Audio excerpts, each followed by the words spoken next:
juste de presque fermer les yeux. C'est un exercice, un véritable exercice. Fermez les yeux pour voir. Fermez les yeux.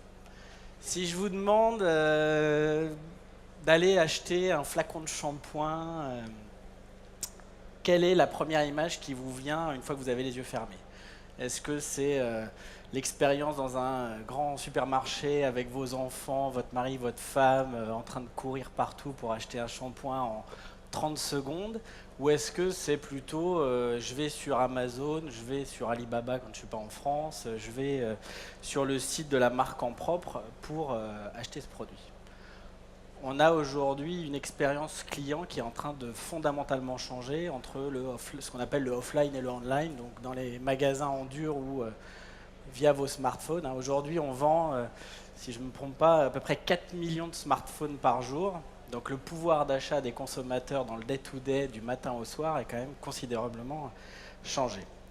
Donc moi, ce que je voudrais partager avec vous, c'est le fait que ce shift majeur de consommateurs fait qu'au niveau industriel, et L'Oréal qui est, je pense que vous connaissez ce nom de marque, le champion de la beauté, fait face à ce shift majeur de la consommation et dans son organisation, dans son processus de développement de produits et de mise sur le marché, est extrêmement impacté et c'est une tendance durable.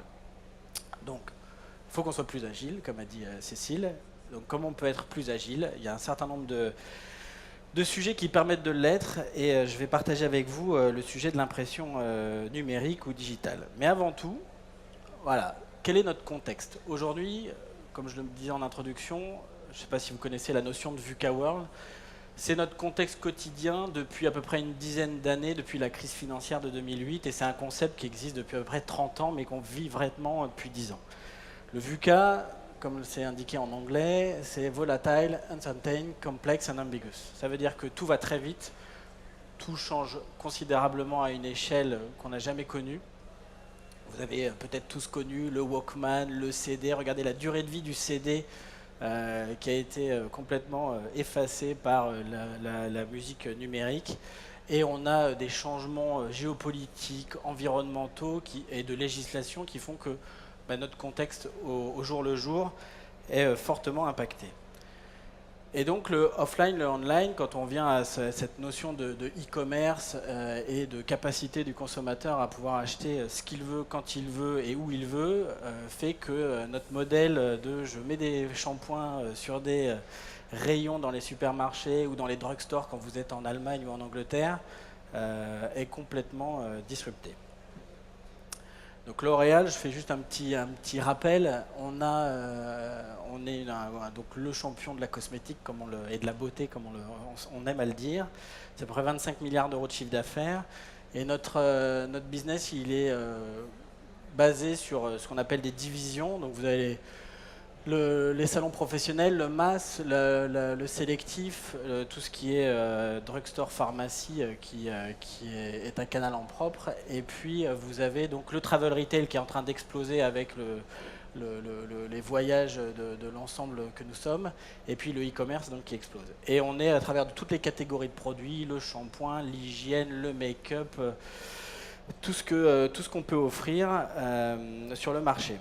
Et en fait, là où on était extrêmement bien, alors je ne vais pas dire siloté parce que le mot est un peu galvaudé, mais organisé, on a les marques L'Oréal Paris, Maybelline qui sont vendues dans les supermarchés, c'est bien connu. Vous avez Lancôme, Armani qui sont vendus dans les magasins dits sélectifs, et ainsi de suite. Mais aujourd'hui, vous avez ce petit nouveau et petit dernier qui s'appelle le e-commerce. Et le e-commerce, il n'y a pas de barrière physique. Donc ça change complètement le modèle. Et aujourd'hui, les consommateurs, le matin, vous pouvez regarder sur votre smartphone un tuto, une blogueuse qui vous recommande tel ou tel produit, et puis finalement décider d'aller l'acheter dans le magasin en dur.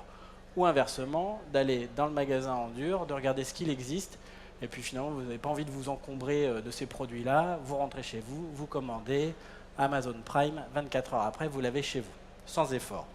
Et au même prix. Et donc il faut qu'on s'adapte. Et donc pour qu'on s'adapte à ce shift du e-commerce et du offline-online, On parle beaucoup d'agilité depuis un certain temps, donc on a essayé de le caractériser chez L'Oréal. Et pour nous, c'est un principe un peu darwinien. C'est-à-dire que si on n'évolue pas, bah, on n'existera plus.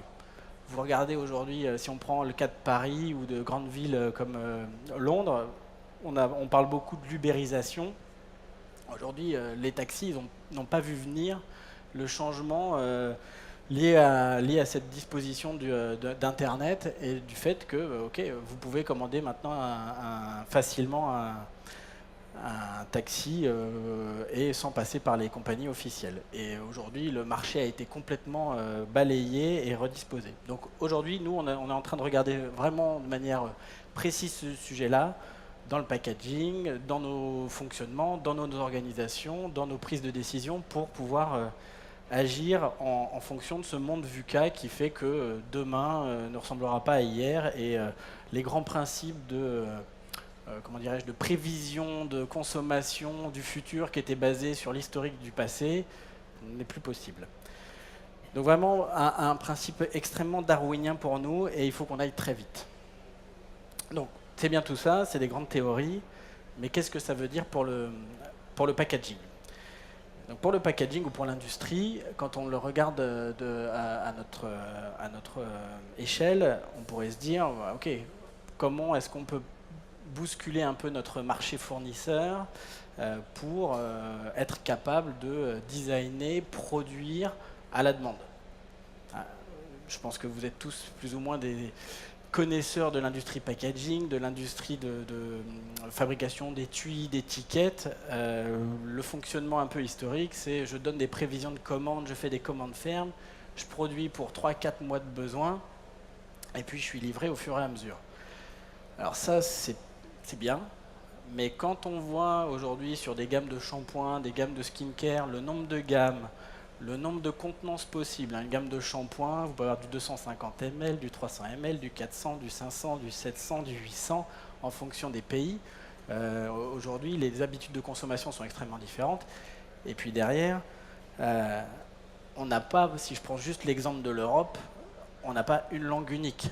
Est-ce que l'espéranto, alors je ne sais pas si tout le monde est familier avec ce concept de l'espéranto, l'espéranto c'est une langue qui a été créée pour être une langue universelle, compris de tous. Et si on n'avait que à imprimer une langue sur tous nos packaging, ce serait formidable. Mais ce n'est pas le cas. Nous avons des consommateurs allemands, des Français, des Italiens, des Lituaniens, des Estoniens, des Polonais, des Russes, des Turcs. Et aujourd'hui, leurs habitudes de consommation sont extrêmement différentes. Leurs méthodes d'achat sont extrêmement différentes et leur comment dirais-je, habilité à utiliser le offline ou le online est exactement différente. Si vous prenez dans le marché juste du offline, la France versus l'Allemagne, c'est pas du tout le même principe de consommation. Alors en France, on est un petit peu en train de vivre un changement fort parce que les modèles Leclerc, Auchan sont en train d'être mis à mal. Et quand à côté de ça, en Angleterre ou en Allemagne, vous avez les systèmes Boots ou DM qui sont des drugstores et qui sont spécialisés par grand marché. Donc quand on parle du packaging, nous, aujourd'hui, ce qu'on cherche à faire, c'est d'intégrer l'ensemble de la chaîne graphique. Parce que l'agilité, quand on parle sur le packaging de l'impression, ça ne peut pas être que juste l'imprimeur, ça ne peut pas être le marketing chez L'Oréal qui définit exactement quelles sont les règles de fonctionnement parce qu'il n'a pas forcément toutes les connaissances techniques pour le faire. Et donc le grand sujet, c'est comment au niveau du design, on arrive à intégrer l'agilité pour pouvoir réagir et ne plus produire ces 3 ou 4 mois de besoin, mais être dans un modèle de je produis à un horizon de 5 jours. Et aujourd'hui, c'est vraiment le schéma qu'on est allé chercher. Alors je vais vous partager avec vous l'exemple d'Elsev, mais c'est réellement ce qu'on est en train de mettre en œuvre et c'est déjà le cas. Donc l'agilité, ça passe par le design. Donc le design, c'est les agences de création, c'est le pré-presse, c'est nos imprimeurs, c'est bien évidemment nos équipes internes, pour pouvoir définir un cadre d'action qui non plus ne perturbe pas la valeur perçue par le consommateur. Parce que si derrière on fait tous les mêmes produits, vous parliez de Nutella et de sa conception unique, on n'est pas Nutella, on n'est pas Coca-Cola, on ne vend pas un produit unique qui a le même goût partout dans le monde, ou presque. On est dans un modèle beaucoup plus complexe parce que la cosmétique s'adapte beaucoup plus à vos besoins. On a des bruns, on a des roux, on a des blonds, on a des cheveux frisés, on a des cheveux secs. Et aujourd'hui, C'est pas du tout le même modèle. Donc la partie design est extrêmement importante. Et puis on a aussi également dans la chaîne graphique globale les imprimeurs. Et on a dans l'approche de production 2 sujets importants au niveau des transformateurs imprimeurs. Avant tout, c'est un mindset. On en parlait un petit peu. Parce que les technologies, c'est une chose, mais plugger une technologie dans une usine, je dirais tout le monde sait le faire. On a beaucoup d'entreprises ici qui proposent des machines, des collaborateurs capables de vous installer des machines, mais si vous ne savez pas ce que vous pouvez proposer avec, si vous ne faites pas évoluer vos organisations et vos processus internes, vous ne bénéficierez pas complètement de la solution.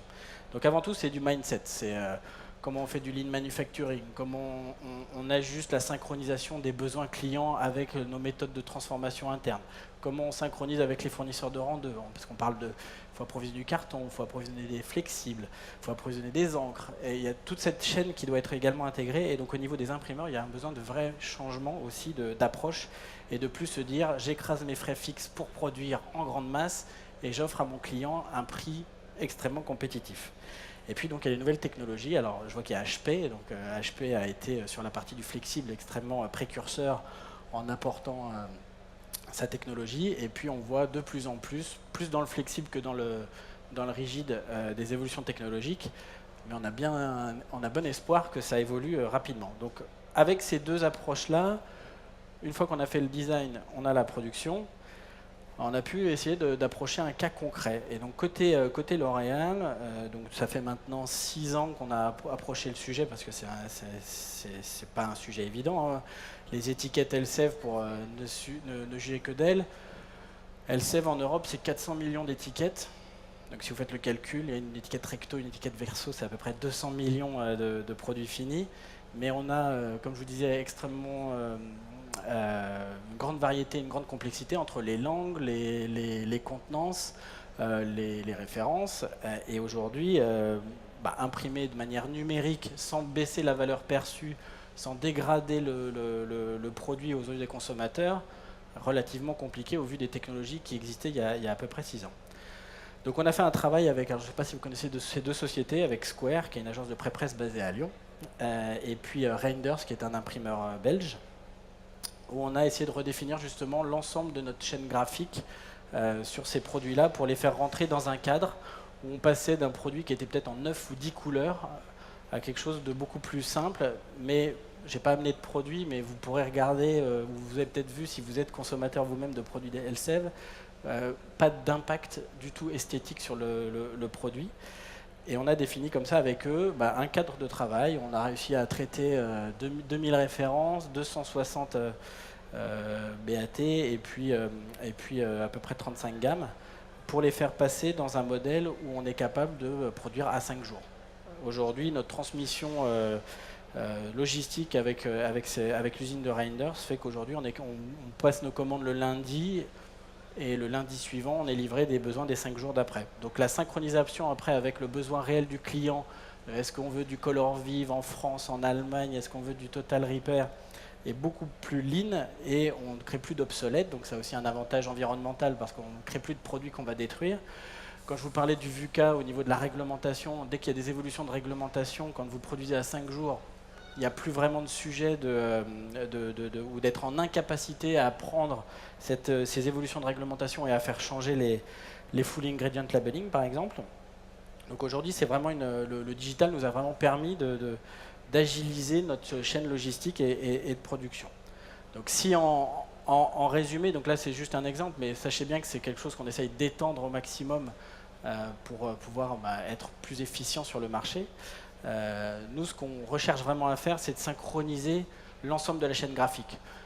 Ça ne peut pas fonctionner si c'est juste la partie industrielle de L'Oréal qui vient voir son imprimeur et qui lui dit « vous devez impérativement trouver une solution pour agiliser votre fonctionnement avec nous ».